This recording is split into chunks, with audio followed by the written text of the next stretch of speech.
और आइए बढ़ते हैं आगे। कोरोना से जुड़ी इस वक्त की एक बड़ी खबर आपको बता दें। कोरोना के बढ़ते मामलों पर एक्शन में आ गई है सरकार। कैबिनेट सचिव ने समीक्षा बैठक की है। एक्टिव केस बढ़ने पर यह बैठक बुलाई गई है। आपको बता दें, केरल, महाराष्ट्र, पंजाब के हालात पर चर्चा की गई है।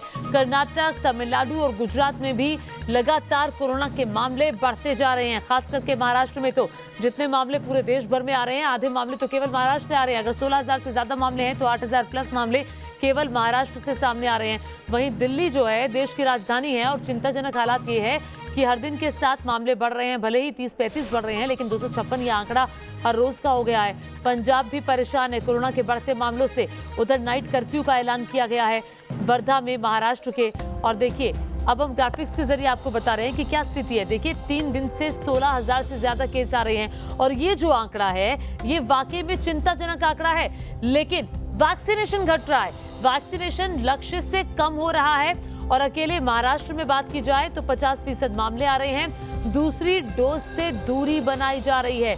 जो लोग वैक्सीन लगवाने के लिए आ रहे थे वो अब दूसरी डोज के लिए कम आ रहे हैं। और काफी सारे ऐसे फ्रंटलाइनर वर्कर्स भी हैं जिनको वैक्सीन लगाने की बारी आई, उन्होंने वैक्सीन नहीं लगाया। और हालांकि आपको बता दें कि लगातार न्यूज नेशन इस बड़ी खबर पर बना हुआ है, आपको पल पल की जानकारी दे रहे हैं।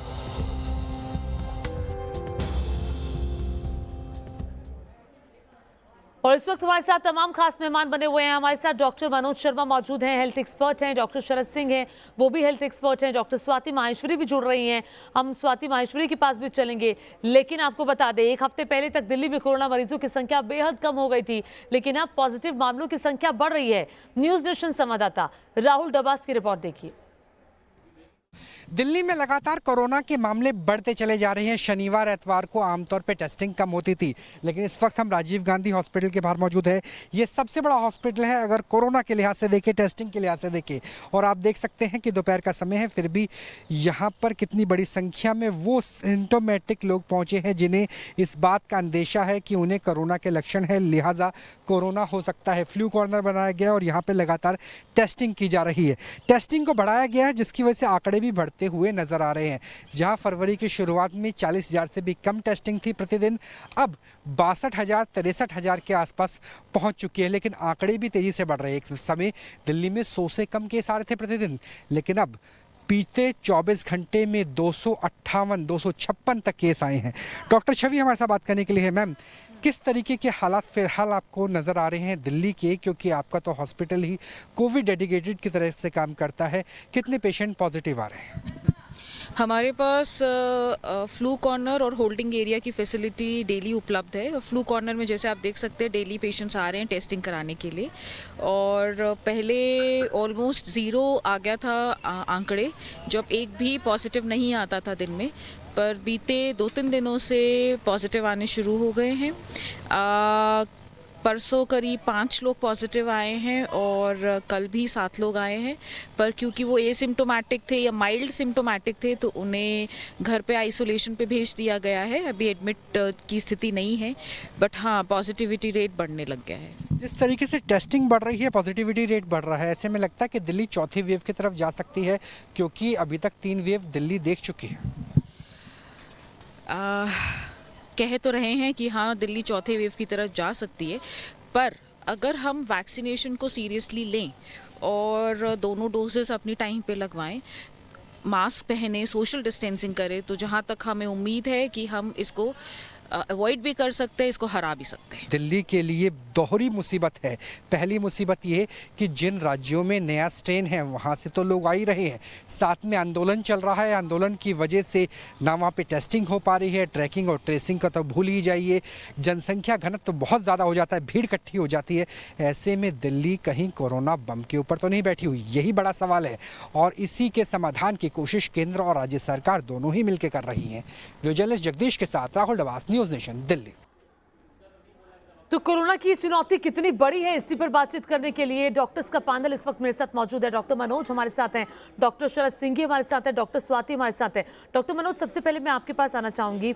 आप बताइए कि ये चुनौती अब कितनी बड़ी है, क्योंकि अब हर रोज के हिसाब से 16,000 प्लस मामले सामने आ रहे हैं। 29 जनवरी को तो ये आंकड़ा 18,000 तक पहुंच गया था। ये बात आपने सही कहा कि ये चुनौती हमारे लिए बहुत बड़ी होती जा रही है। क्योंकि सबसे पहले कि सोशल डिस्टेंसिंग को मेंटेन नहीं किया जा रहा है। सारे मॉल्स, सारे पब्लिक प्लेसेस को खोल दिया गया है और इससे क्या है कि लोग बहुत ही कैजुअल हो गए हैं।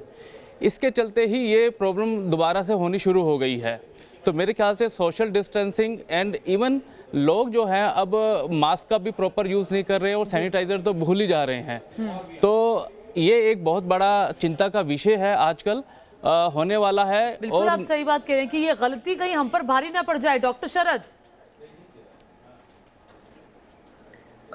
भारी तो पड़ेगी, क्योंकि जब भारी पड़ जाएगी तो उसके बाद हम कुछ नहीं कर पाएंगे, इसलिए पहले करना जरूरी है। और मुझे तो लगता है कि जिनको अब हमें कोरोना के कुछ ऐसे गवर्नमेंट और प्राइवेट ऐसे लोगों को पब्लिक में छोड़ना चाहिए जो ये चेक करें कि लोग ठीक से सोशल डिस्टेंसिंग कर रहे हैं कि नहीं कर रहे हैं, सैनिटाइजर और मास्क यूज कर रहे हैं कि नहीं, और जो नहीं करते हैं उनको फाइन लगाया जाए दोबारा से, क्योंकि जब तक फाइन नहीं लगेगा तब तक लोग नहीं मानेंगे।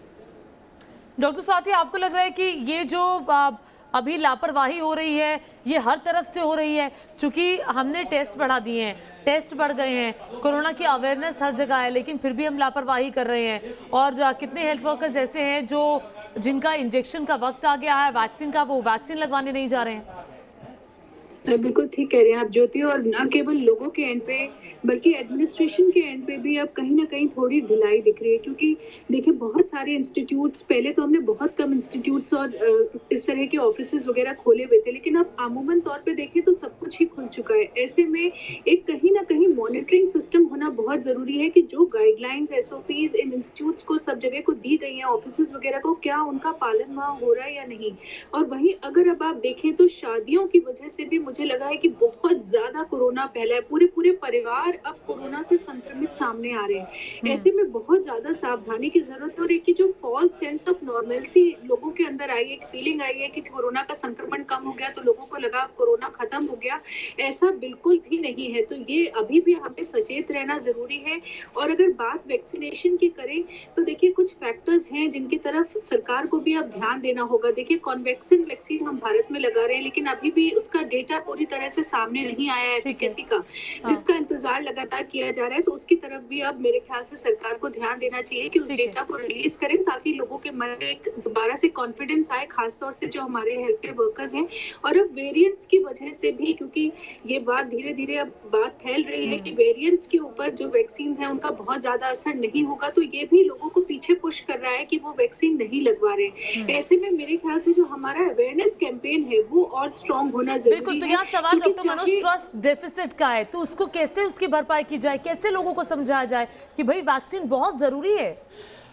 इसमें एक जागरूकता अभियान भी मुझे लगता है गवर्नमेंट के द्वारा शुरू करना चाहिए, जिसमें लोगों को भी बताना चाहिए और जितने अभी तक वैक्सीनेशन हुआ है उन लोगों से भी बात करवानी चाहिए कि इट्स बिल्कुल सेफ है। माइनर बहुत कम लोगों को थोड़ा फीवर या पेन होता है, इसके अलावा कोई मेजर साइड इफेक्ट में होता है। हाँ, वो हर वैक्सीन में ही होता है और कोई मेजर साइड इफेक्ट नहीं पाया गया है। तो मेरे ख्याल से एक पब्लिक अवेयरनेस प्रोग्राम भी गवर्नमेंट की तरफ से इसके बारे में चलाया, क्योंकि ये बहुत जरूरी है।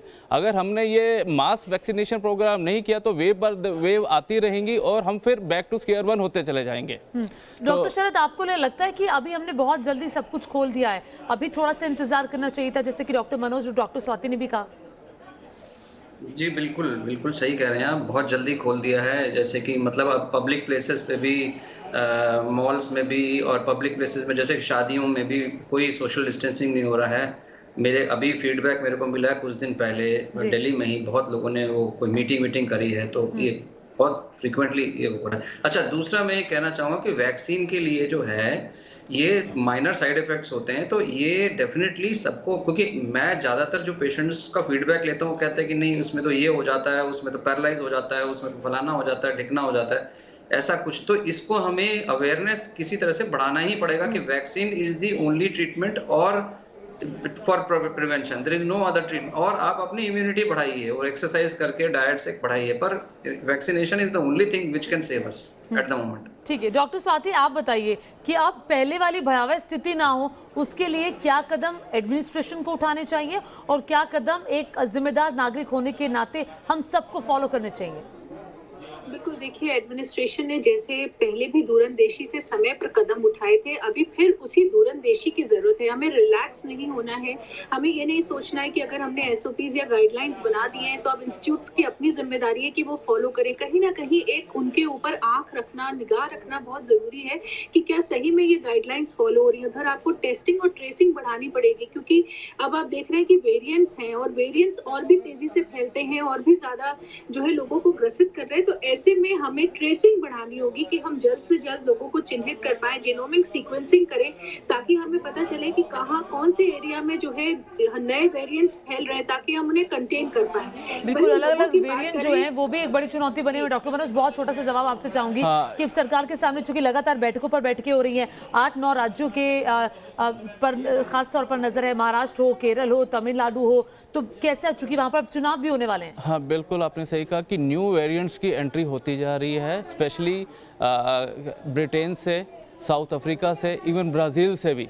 अब तो नई नई स्ट्रेन्स आयरलैंड या कहते हैं जापान से भी हमें पता चल रहा है कि नए नए वेरिएंट्स वहाँ से भी आ रहे हैं। अब ये जो वेरिएंट्स हैं ये पहले से ज़्यादा आक्रामक है, इनका जो इन्फेक्टिविटी रेट है मोर देन अराउंड 70% है। जी। दैट मीन्स जो नॉर्मल से 70% ज़्यादा ये फैल सकता है और लोगों को संक्रमित कर सकता है। बड़ी चुनौती है, यही सबसे बड़ी चुनौती है न्यूज़ हमारे नेशन सामने। एक जिम्मेदार चैनल होने के नाते अपने दर्शकों से लगातार हर बुलेटिन में जब भी कोरोना की खबर हम पढ़ते हैं, अपील करते हैं कि आप प्लीज मास्क पहनिए, सोशल डिस्टेंसिंग का पालन करिए, क्योंकि कोरोना का खतरा अभी टला नहीं है। बहुत बहुत शुक्रिया आप सभी का न्यूज़ नेशन के साथ जुड़ने के लिए, अपनी बात साझा करने के लिए। इसी के साथ एक छोटे से ब्रेक के लिए रुक रहे हैं, आप कहीं मत जाइएगा।